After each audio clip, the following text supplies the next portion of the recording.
Good morning and welcome to the Point. We are, as always, pleased to have as our guest Senator Debbie Stabenow, and today particularly in your role as chairman of the Senate Agriculture Committee. Right. You and I have done a number of shows over a number of years about a farm bill, but most recently, most of them have been by satellite because you've been working on that bill. Finally, the bill is done. The president came to Michigan, to your alma mater in your old congressional district, to sign that bill in the last 30 days or so. But now it's time for the implementation, and I'm not sure that some of our viewers understand the voluminous nature of the agriculture bill, because it goes from everything from nutrition to conservation to actual agriculture and everything in between. That's right. Let's talk a little bit about what happens now that it's more or less signed, sealed, and delivered. Well, now that it's done, and this is about 5-year policy, food policy, conservation, agriculture, bioenergy policy. Now is the fun part of actually implementing it and seeing how we can support farmers and ranchers and communities and families through this. And so you're right, this is very large. It's actually 12 different pieces of legislation we call titles, and they're all stuck together in a very big bill. So first of all, we want to make sure the agriculture part of it works for our farmers and ranchers, and we've made some big changes, big reforms. We're not going to do subsidies anymore that give a check even in good times to farmers, but we're going to support them when they have a loss. So we've increased crop insurance. Our fruit and vegetable growers are going to have, many of them for the first time, the opportunity to get insurance to cover their crops. And I don't want to interrupt, but I think it's important that we pause there for just a moment, because it was demonstrated very clearly here within the last couple of years with the early warm-up and then the freeze that wiped out a good part of some of the specialty crops, apples particularly, and cherries that really got hit hard. Now they have an opportunity to buy more or less the same type of crop insurance that wheat, soybean, and corn and that kind of thing has had for years. Absolutely. And last year we actually lost about 95% of the cherry crop in this state. So right now in this year we've already begun the process of a crop insurance policy for cherries. Another one close to home, actually this year, that there's not been as much focus on, our grape growers are being hit actually in this current weather situation. I'm beginning to get calls, and so we know that the weather is very volatile. We know that prices can go up and down in a global economy, so we want to have that safety net there that deals with price loss, revenue loss, weather loss. So the new Farm Bill says we're going to help you manage your risk. We're going to be there because we all have a stake in having the most affordable, abundant, safest food supply in the world. But frankly, as taxpayers, if the times are good, we're not just going to write a check. And so we've made a change. We also are more than ever focusing on conservation, which is really risk management, helping farmers with soil quality issues, protecting the water, runoff, pesticides, and so on. And our conservation title for the first time is actually larger in funding than the commodity title. And so we are focused on ways to support farmers and communities. I mean, the largest investment we make in protecting land and water in our country is through the conservation title. 70% of our land is owned by somebody, and it's the agriculture department that works with owners of land to address that. So we have in there a new Great Lakes Regional Partnership, which is for the first time going to have a stream of funding to support farmers working with maybe it's Ducks Unlimited or Pheasants Forever or the local conservation district or an environmental group or a city, a county, to figure out how to solve a particular problem that affects our water quality or soil quality or other issues, protecting wetlands and habitat and open spaces. And it will be driven from local communities. So that's really, really important. So we're implementing that. We also have new dairy provisions that are important, again, based on insurance. We've gone to much more of an insurance model. And we've done something that you and I have talked about before called bio-based manufacturing in a new energy title, where we're not only supporting new ways of energy creation through ethanol or burning waste or other kinds of biofuel, but the efforts that are going on in Michigan where we're leading, where we're using agricultural products to replace petroleum and other chemicals in various products like automobile seats and others, where soybeans are being used now for the foam in the seats rather than petroleum-based foam. And our new Farm Bill will support that. And so it's very much about jobs. Going back to the conservation for just a moment, one of the things that it may be difficult for people to understand who don't come from an agricultural background is that conservation is a natural outcropping for farmers anyway. Absolutely. They have to be good stewards of the land, but this bill now helps them and in fact will perhaps even reward them a little bit with some of those collaborations that you talked about. Ducks Unlimited, for example, in Arkansas. I know for a fact that they spend a large amount of time and money with farmers there to make sure that there is habitat after the crop is harvested. And so that's both good for not just wildlife, but it's good for the land too. And so now this bill recognizes that. Absolutely. And it's done in a different way. The Department of Agriculture is different than the EPA. Rather than regulations, it's about voluntary partnerships. So it's about working with cooperative extension, working with the conservation district. And it's about sharing the cost, because we as a public benefit if we're protecting our land and water, and farmers and ranchers benefit. And so we'll come in and say, we will match 50% of the cost on a project that manages the manure on your farm in a way that it's not running off into the river. It's better for water quality. It's better for the farmer, and it's done in a way where we share the cost. And so what we see is a great deal of confidence among our farmers and ranchers in working with the USDA to do these kinds of projects.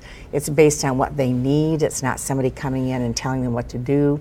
At the same time, it's very much about problem solving and helping to share in the costs so that they can actually do it. When you look at how this process came together, and we're not going to rehash all this, we've talked about the politics of it. Yeah. But you finally were able to bring together this broad coalition of Republicans and Democrats, big row crops from the Midwest and South to specialty crops in California and in Michigan, and get it all into one bill. I appreciate the fact, because you and I talk frequently, and I kind of know how that worked, but as a legislator, is this the most daunting piece of legislation you've ever had to shepherd? It really is, Rick. I mean, I've worked on a lot of things, and obviously when we saw our automobile industry on the edge, that was very scary and very, very tough, but it was a different kind of situation. As chair of the Agriculture Committee, it was really on me to work with my chair in the House, my Republican colleague, Chairman Lucas, and our other colleagues, and to really get this done. And it was very complicated, particularly because we wanted reform. We started from the premise that we were actually going to save money. Most folks will say, yes, we should cut the federal government, cut his program. Right, yeah. Cut their program. We said, you know what, we're going to cut our own. So $23 billion in deficit reduction. We eliminated 100 different programs that either didn't work or were duplicating something else, and said we're going to strengthen what really, really works. And so we saved money, but at the same time, we actually added to crop insurance. We changed some things. For instance, the old commodity title was subsidies. We cut 30%, but we increased by 55% the amount of support for fruits and vegetables and organics.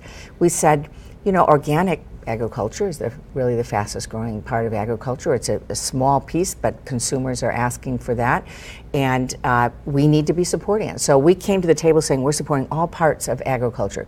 The huge, huge, huge farms down the south, the mid-sized farms in Michigan, the small farm. For the first time, we're saying that you don't have to get insurance for just one crop, that if you're on a small farm, we'll do a whole farm policy. So if you grow a little bit of everything, you could get insurance for that. Supporting organics so consumers have different kinds of choices. Local foods. we increased dramatically the money for farmers markets. I mean, we see here the great farmers market in Grand Rapids, and every community in Michigan, large and small, folks want to get access to fresh fruits and vegetables. And so we expanded that option. So we really listened to consumers. What do consumers want? How do we help people who need some food help get fruits and vegetables as well? How do we help get more of those into schools? There's a fresh fruit and vegetable snack program for children.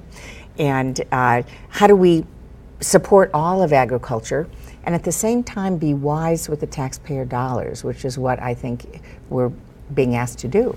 For years we called it food stamps. It's now the Right. Supplemental Nutrition Program. How did that fare in this? Because that was really one of the stumbling blocks early on. There were those on the other side of the aisle who said they wanted to cut significantly.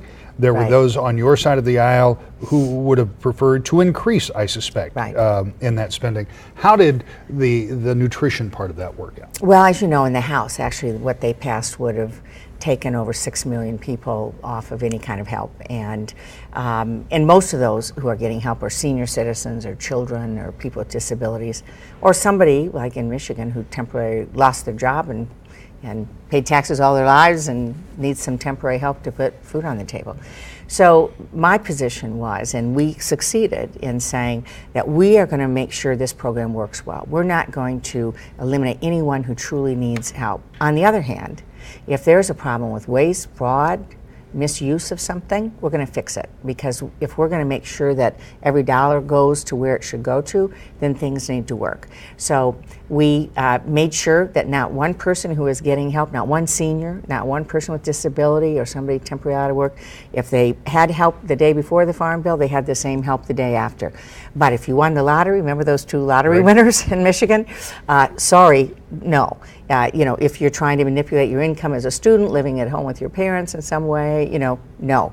And we found an area where there were, unfortunately, some states that were giving folks for credit for a utility bill that they didn't really have in order to bump up their food assistance, and you can't defend that. And so we tightened up accountability, but we, at the same time, increased help with food banks. We also increased support for something that's been done in Michigan with our foundations and in local communities called Double Up Bucks, where if you are on food assistance, you want to buy fresh fruits and vegetables for your family, you can actually get more value for that. You can do that, which is more expensive than buying potato chips or something else, but certainly better for your children. There's a lot more to talk about than just the agriculture bill, but there's one very major piece of it. You touched on it a minute ago. Yeah. We're going to come back and talk about what this really means in terms of jobs, because it's not just about crops growing in the field Right. or nutrition assistance. It has a real economic impact for everybody who's watching. We'll talk about that when we come back to The Point.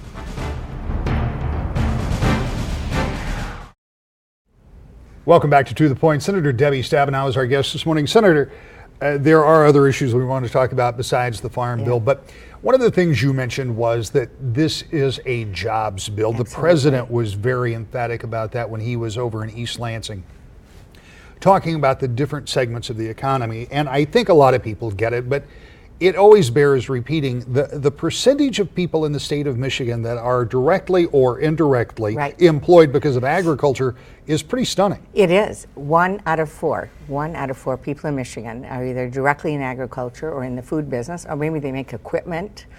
Maybe they're involved in fuel production. Maybe they're involved in the retail end of it. Maybe they do research. We have a lot of innovators out there doing all kinds of research. It affects basically every part of our economy. And, we don't have an economy unless we make things and grow things. We don't have a middle class unless we make things and grow things.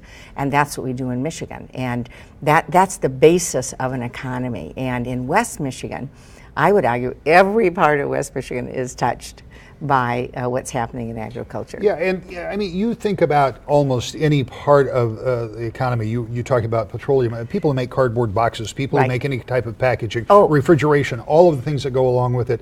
So I just wanted to kind of circle back to that point, because I will get emails and people will say, why do we spend so much money on an agriculture bill? And it's because it's such a big part of the economy. Well, it's huge. And transportation, don't forget the folks that are trucking things or on rail.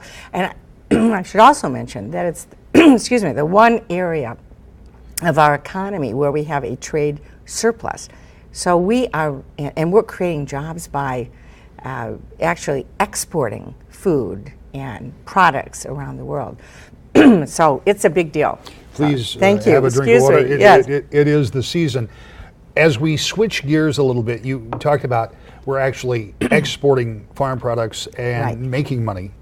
Here's another product we want to export and maybe harder to do, and that's Asian carp. Yes. Because I know that you and Congressman Camp, a Republican over in the House, have been working very closely together, trying to get the Corps of Engineers to, and I will be a little editorial, get their act together to figure out what it is that we're going to do about the potential of that invasive species getting into our Great Lakes. They came back with this myriad of plans that you were not happy about. No. And so where are we with that now? Well, they gave us 8 different options, and a couple of them were 25 years. We said, you're 25 years. Are you kidding me? So what we're doing is we're working with the Great Lakes Commission, which is all the Great Lakes governors, which is very important. This coalition needs to agree with whatever we come up with.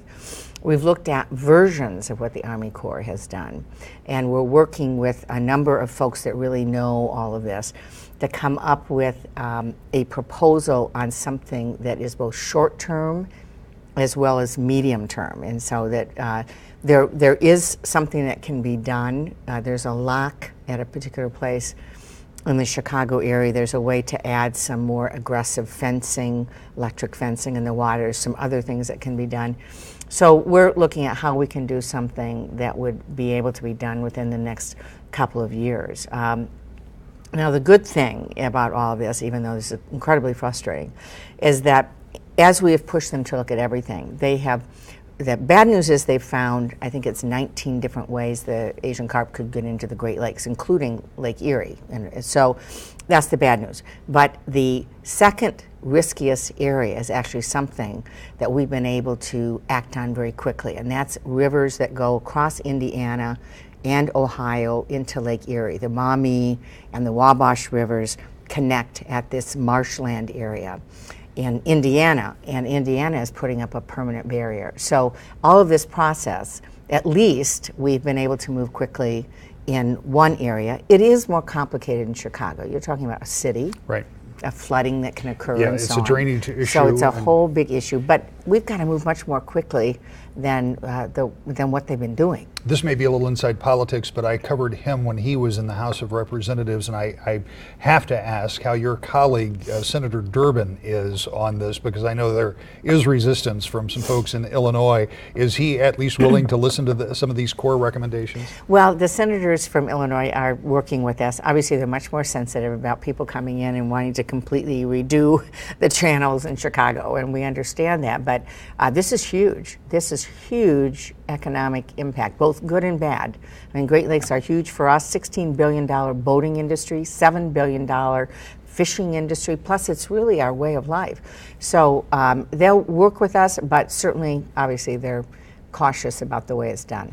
You have another big initiative that you have been working on for some time. It hasn't taken a back seat, but the Farm Bill did take a lot of your time. Right. And it has to do with the subject that increasingly people are discussing in a more logical way, and that is mental health. Yes. Tell me what your initiative is in Washington. Well, this is another bipartisan initiative. Senator Roy Blunt from Missouri and I have been working on this. It's been sort of the other piece, as I've been working on the Farm Bill, that we have been working on very aggressively, to expand community mental health funding. I mean, everyone knows that we do not have services in the community that we need, and people who need help end up in jail, not getting the service they need. The county ends up picking up the tab or the state, rather than having people get to the appropriate care that they need. So this initiative would expand and basically fund community mental health services at the same way we do physical health services. We have the Cherry Street Clinic, which gets funding as a federally qualified health center, for instance, in Grand Rapids. They can't bill the same way for mental health services as they do for physical health services. So we want to change that. We also want to very clearly reach out to and speak about the fact that there is great hope when people get the care that they need. If my dad went undiagnosed. He was bipolar back when I was growing up. We didn't know it. 10 years, we weren't sure what was going on. He would keep mom up all night talking about things, and he because of a chemical imbalance in the brain, where the chemicals that are supposed to slow us down and put us to sleep weren't working. We know how to fix that now. We know it's bipolar. We have medication. We know that with therapy and support, people can manage being bipolar just like you do having diabetes, where you manage your sugar, you take insulin, and you're able to manage this chronic disease. Well, we can do the same thing if people get help. And that's just one example of many, many areas where we now know what to do. And we can save lives if we actually make services available. Let me play the role of bookkeeper for a moment. If you do that, if Yes. you are able to make those changes, what kind of dollars and cents change does that make to government services like Medicaid, for example? If those titles get passed, then does that change fundamentally the cost of health care? Well, first of all, we save huge amounts of money, huge amounts of money. If you look in total, particularly around our jail system, where too many people end up who need other kind of help, but may be behaviorally acting out in some way, or the family doesn't know what to do, so they end up in some way in jail.